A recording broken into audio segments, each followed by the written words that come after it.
Hey everybody, welcome back to the JPU show. My name is Badr, and I've got my co-host, Big Brain, Blythe Brumleap here with me. Hey Blythe, how you doing? Hello. Blythe, we are here today to talk about a topic that you brought to the table, that you wanted to get on film, that you thought would be a good topic to cover for our listeners and our subscribers. And that is talking about unique recording locations, which, if I'm being honest, sounds like a topic I would have brought to the table at the 12th hour. This is not a very Blythe topic. You know, it doesn't sound scientific. There isn't metrics or, the word SEO is in it. So I'm a little interested by this topic that you've got for us today.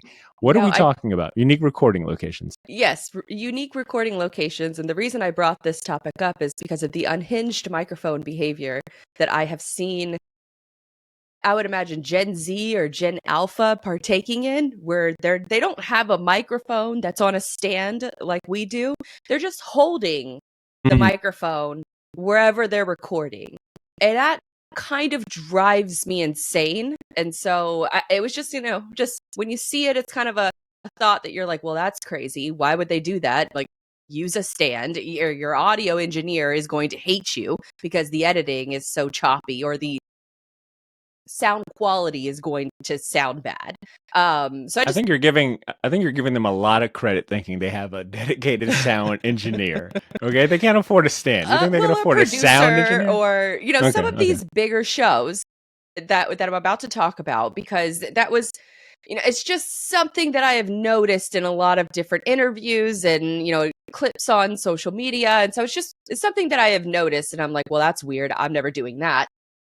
But then I just came across an article from Bloomberg. Ashley Carmen, she is a regular, I feel like, on the show by now, but she wrote this piece talking about the odd places that podcasters are filming. And, we both love the show Hot Ones. I don't know if they have a podcast version of that show, but follow me here because I'm going to connect it. But that show is famous for inviting people on. It's a YouTube video focused show. Not sure if they have a podcast, but the visitors or the guests on the show are eating progressively hotter wings as they are asked more questions.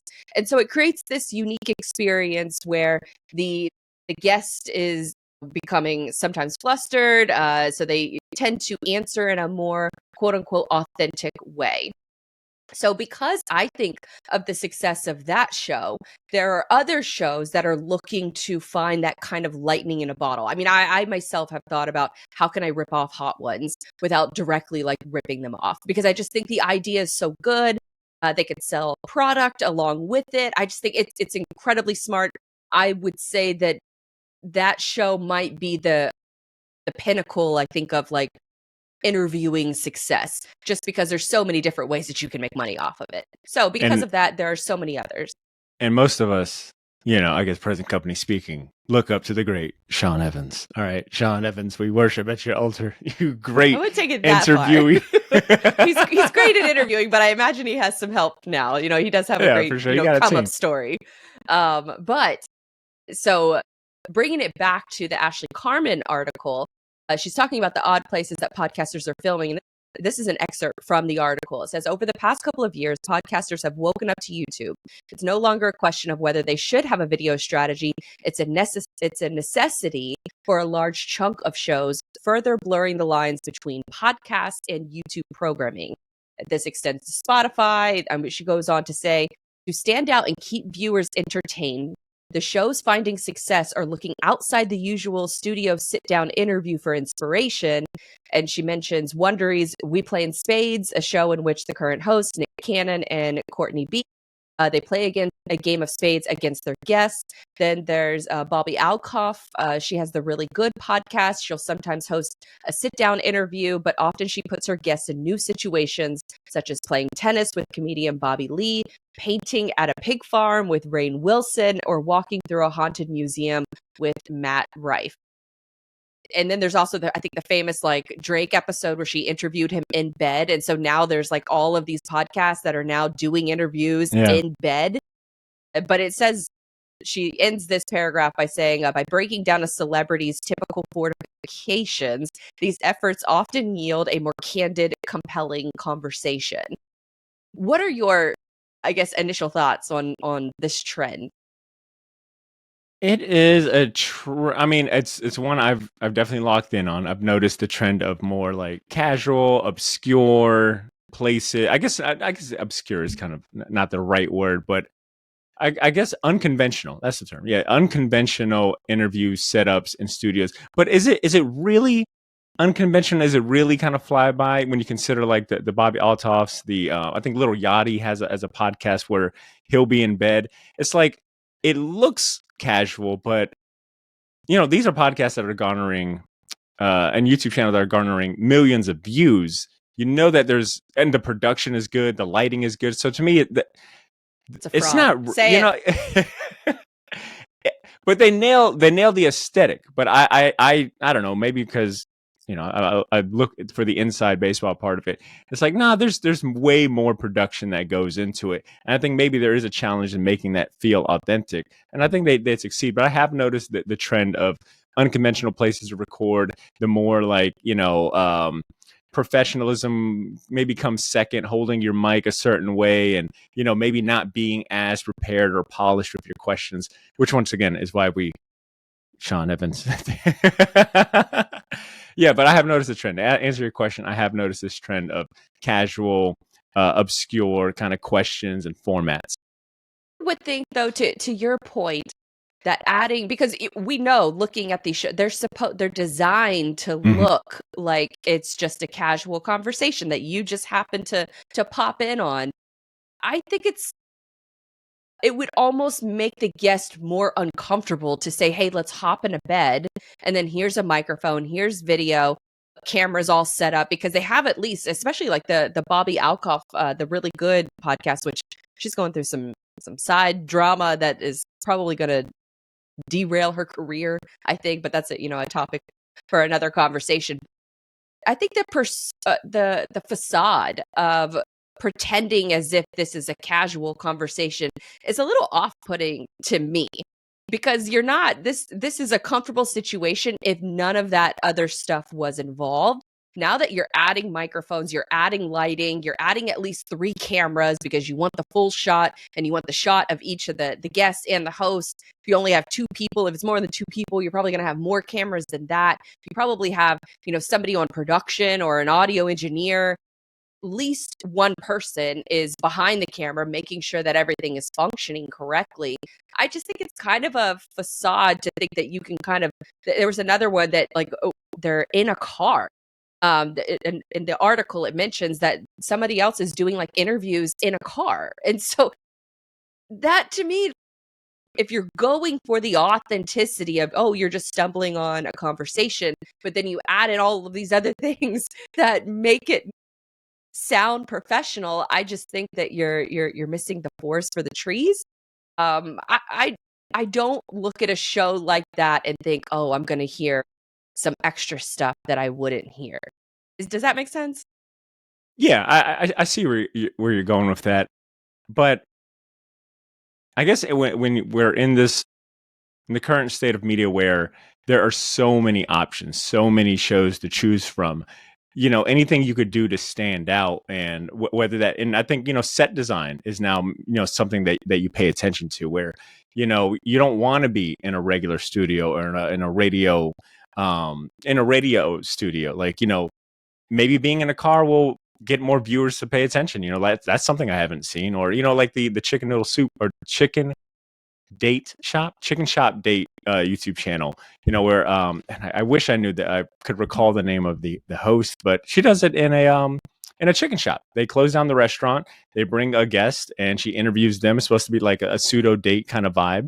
And I think that's interesting. So I think, and I can see why these big productions are doing so. Like, they got to stand out, and I like that word you use, facade, even if it does feel like a facade where you're like, it's not as authentic. It's not really authentic. There's a lot more production value going on, a lot of things behind the scenes.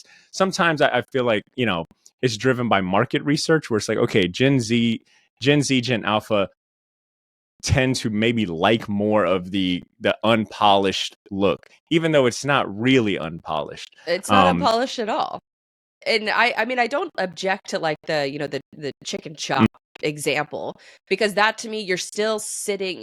I like the environment of you're sitting down at a table, you kind of have your own space, you got some water, like that to me, creating a good environment for your guests to be comfortable. Which, if the guest is comfortable, I think the answers are better.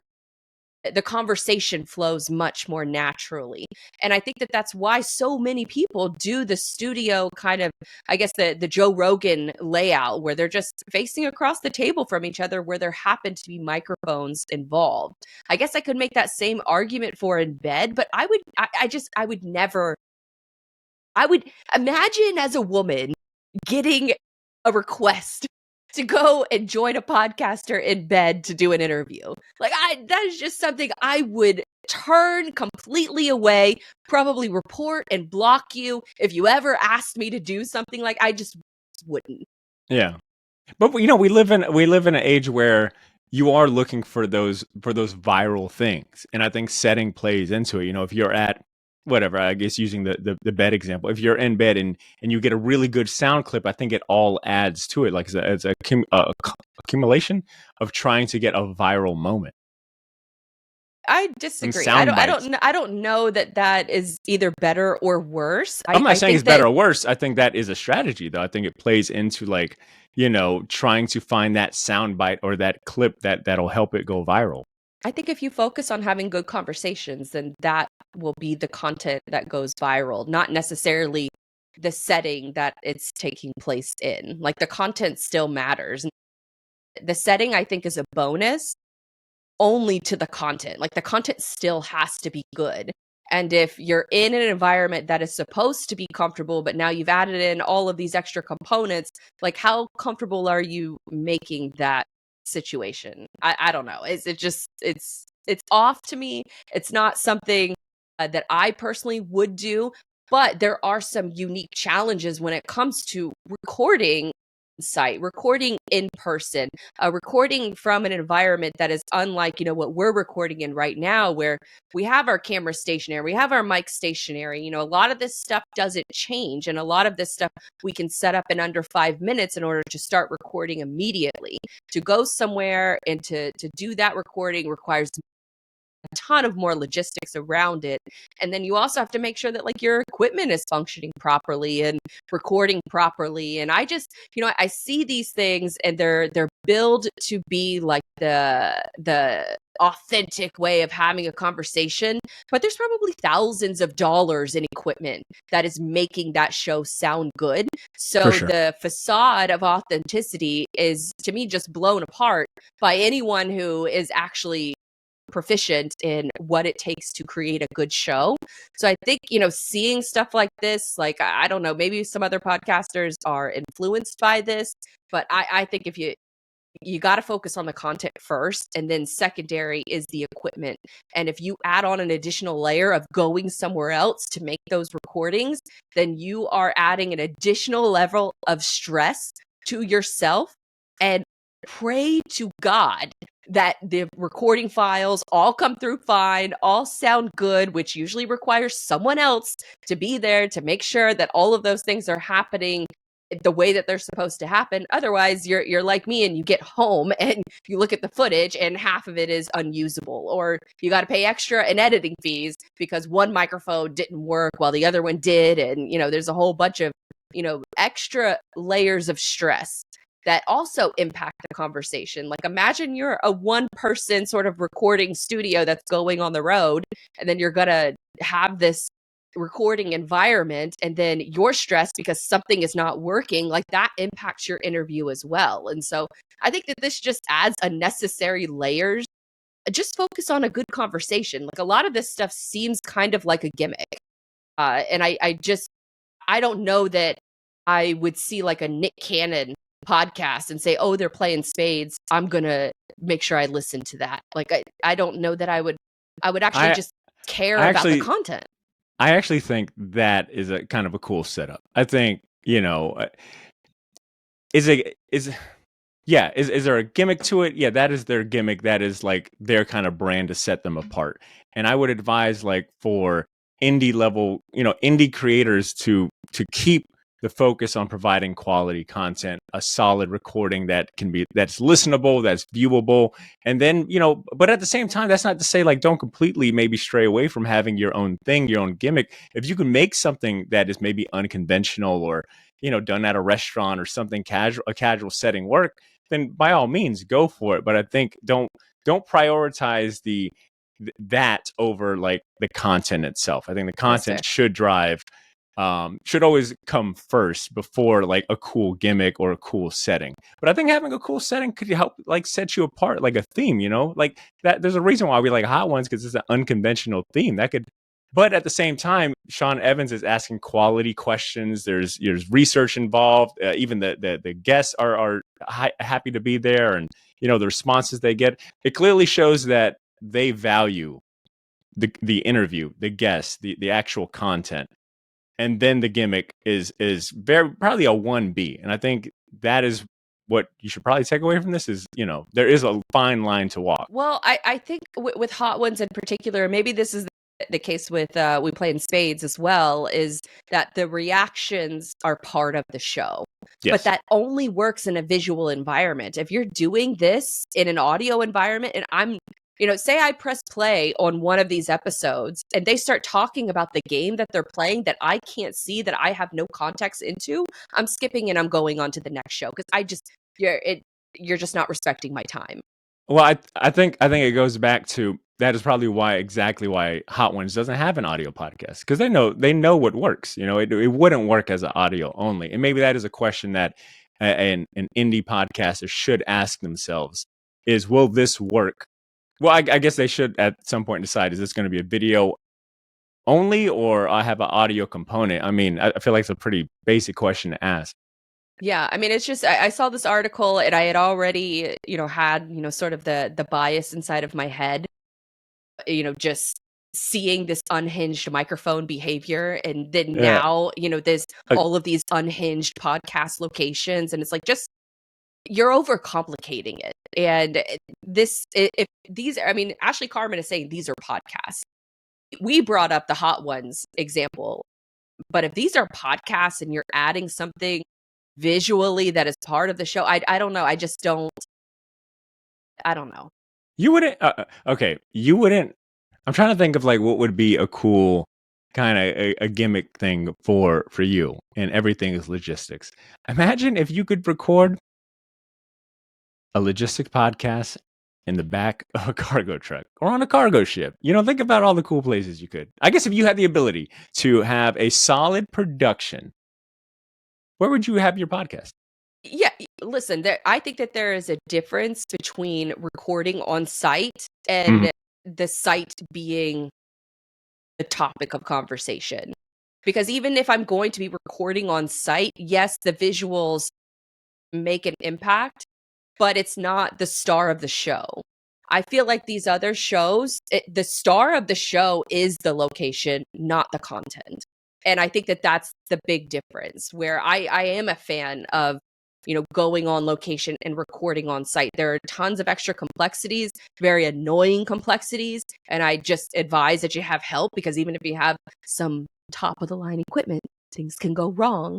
And I have experienced that myself, and it's incredibly frustrating when you come home from something and the content is not recorded in the way that you really would have wanted, or in the comfortable environment that you're used to. Because even as a host, like, you have to be comfortable as well in order to make the guest comfortable, and so that you have a good conversation, so that the audience is going to enjoy both of you. I think when you add those extra complexities, especially as a one-person media team, then you are adding an additional layer of stress that is going to impact your work and is going to impact the show. And so with these particular situations, I just don't know how well that is translating into an audio format. And it just sounds as if the things that they're doing is more the content of the show, and I don't think that's going to give you longevity as far as the show is concerned. It might be good for like a couple little viral social clips, but the content, I think, is going to suffer.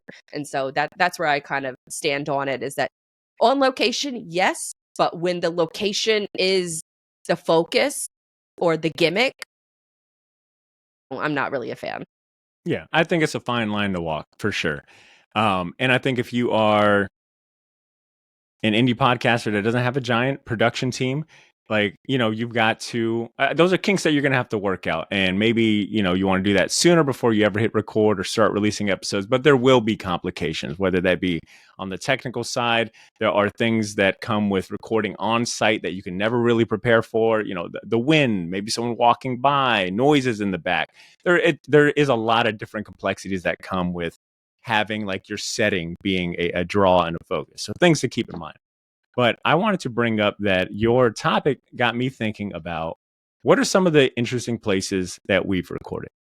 And I started running a mental list, and I have recorded in a few different places outside of a traditional, my studio or, at the house. I have recorded in a car, which was, and admittedly, it kind of goes back to your point that I got home.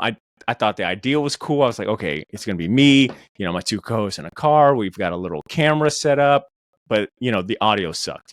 We didn't mic each other up. We were using like a pretty one mic for all of us. So I've recorded in a car. I've recorded in a bar, in a booth, which turned out pretty good. It required a lot more, testing and making sure the audio sounded good.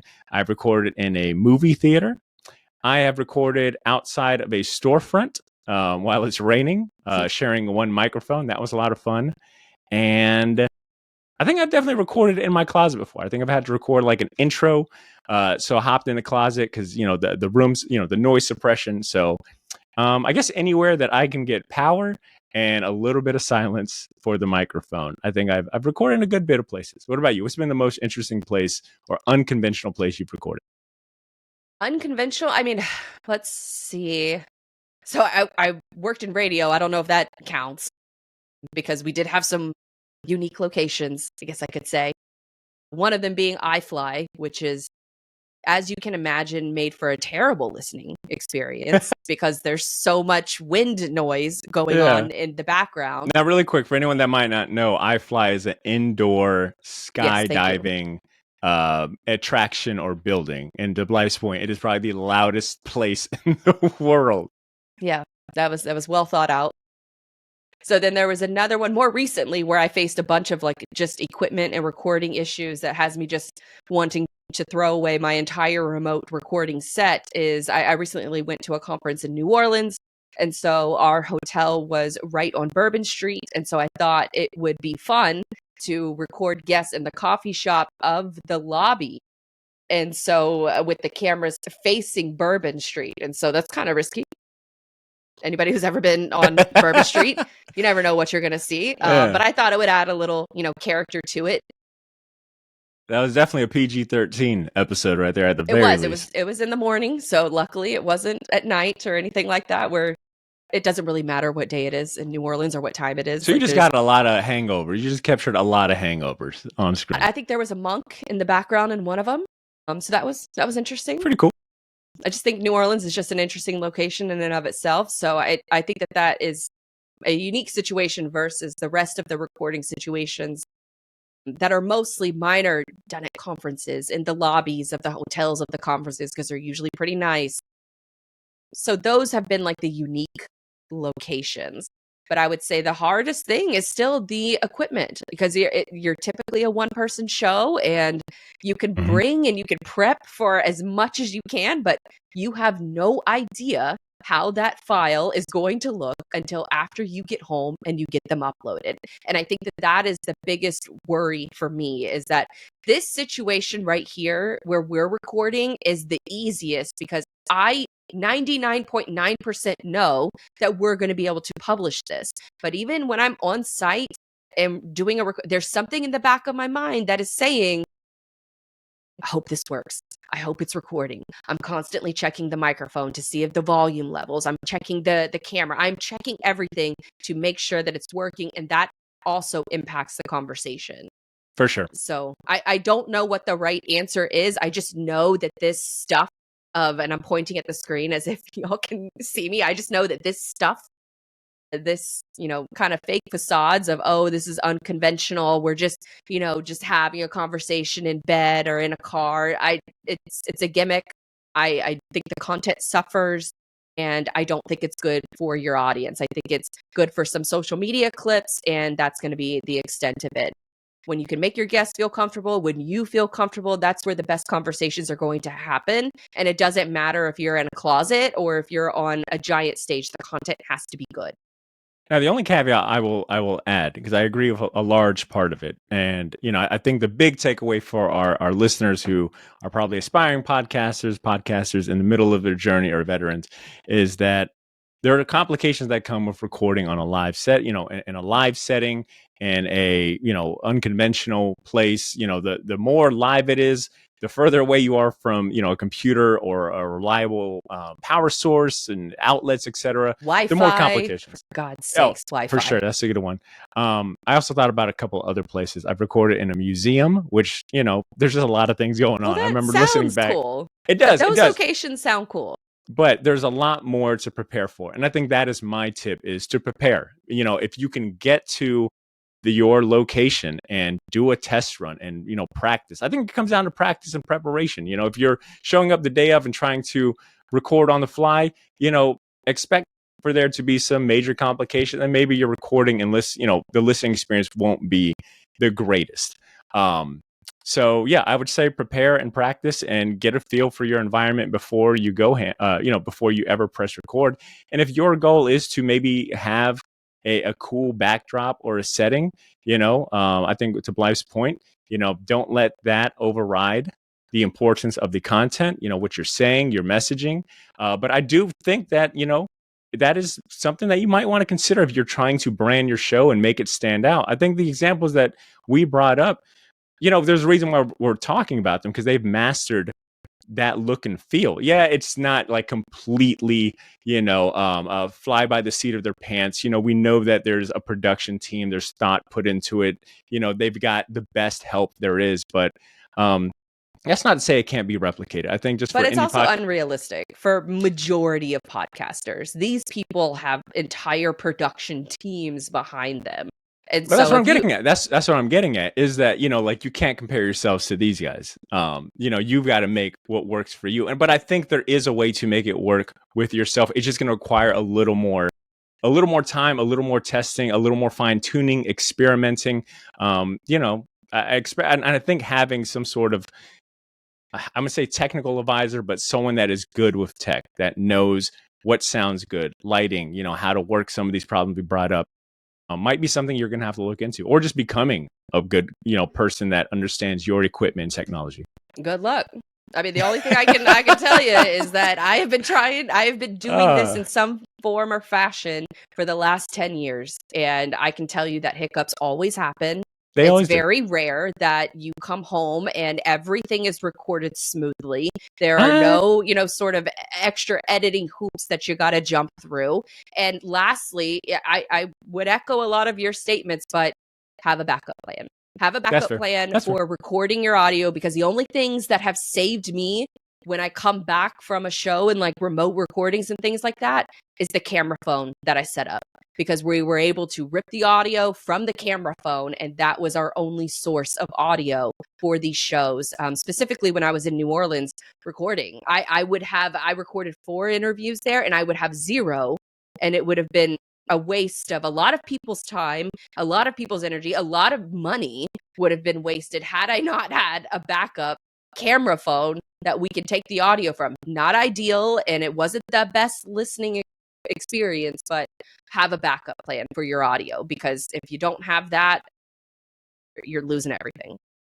That's fair. And I think that's where we'll end it here. That's time on this video and this topic. Let's go ahead and turn the tables to our listeners and our subscribers. I want to hear what has been the most unconventional place that you've recorded, maybe the most interesting place that you've recorded a podcast or an interview. And if you've got any tips when it comes to remote location recording or having like a unique setting and setup, we'd love to hear your thoughts. Leave us some comments in the YouTube video, or send us an email or fan mail. If you're listening to the podcast version, there is a link to send us, to text us fan mail directly. We would love to read your thoughts on the next episode.